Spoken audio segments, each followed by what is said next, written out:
जब सारी दुनिया का ध्यान मिडिल ईस्ट और यूरोप में केंद्रित है, ऐसे समय में भारत अपनी एक्ट ईस्ट पॉलिसी को आधार देने के काम में जुटा हुआ है। भारत दक्षिण पूर्वी एशिया और कोरियाई प्रायद्वीप के साथ अपने संबंधों को आगे बढ़ा रहा है।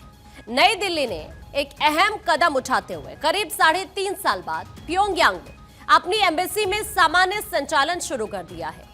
किम जोंग सरकार के अपारदर्शी रवैये को देखते हुए भारत ने नॉर्थ कोरिया के साथ संबंधों को लेकर हमेशा से सतर्क और विवेकपूर्ण दृष्टिकोण अपनाया है।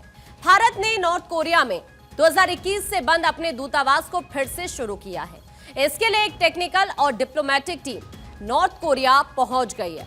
दरअसल नॉर्थ कोरिया में हमेशा से जासूसी गतिविधियों का डर रहता है।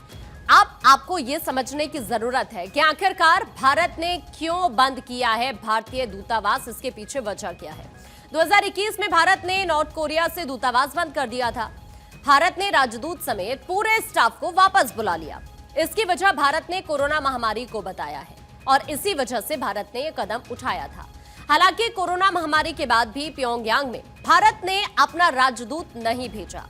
अब अचानक इस महीने की शुरुआत में भारत ने उत्तर कोरिया में अपने दूतावास का कामकाज फिर से शुरू करने का फैसला कर लिया है। फिलहाल एक तकनीकी और राजनयिक कर्मचारियों की एक टीम को उत्तर कोरिया भेजा गया है। अब सवाल है कि नॉर्थ कोरिया जरूरी आखिरकार क्यों है, ये हम आपको कुछ ग्राफिक्स के जरिए बताते हैं। 4 साल में काफी मजबूत देश बना। उत्तर कोरिया का सामरिक महत्व भी बढ़ गया है। उत्तर कोरिया एशिया, पश्चिम एशिया के लिए बहुत अहम है। सैन्य दृष्टि से अगर देखा जाए तो सैन्य दृष्टि से अपने परमाणु शस्त्रागार को बढ़ा भी रहा है। हाइपरसोनिक मिसाइलों पर तेजी से काम कर रहा है। सामरिक हथियारों की तकनीक पर भी तेजी से काम हो रहा है।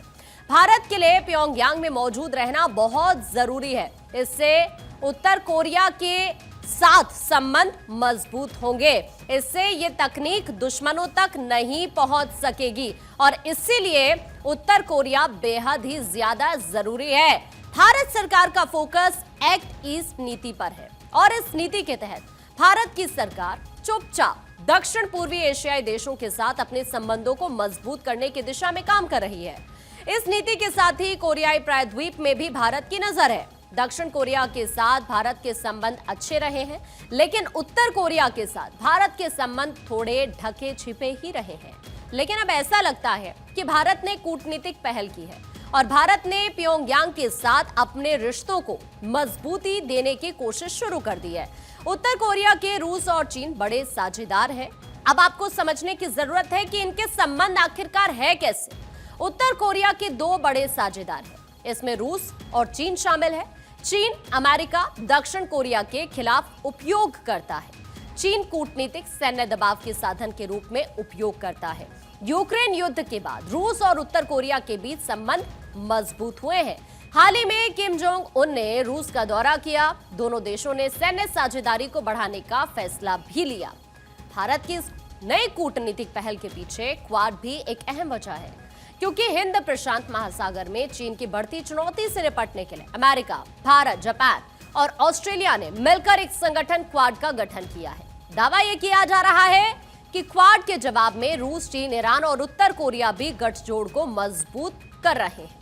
भारत के रूस और ईरान के साथ पहले से ही मजबूत संबंध है और चीन के साथ हाल ही में नए रिश्तों की शुरुआत हुई थी और यही वजह है कि भारत ने उत्तर कोरिया के साथ भी अपने रिश्ते सामान्य करने की शुरुआत कर दी है।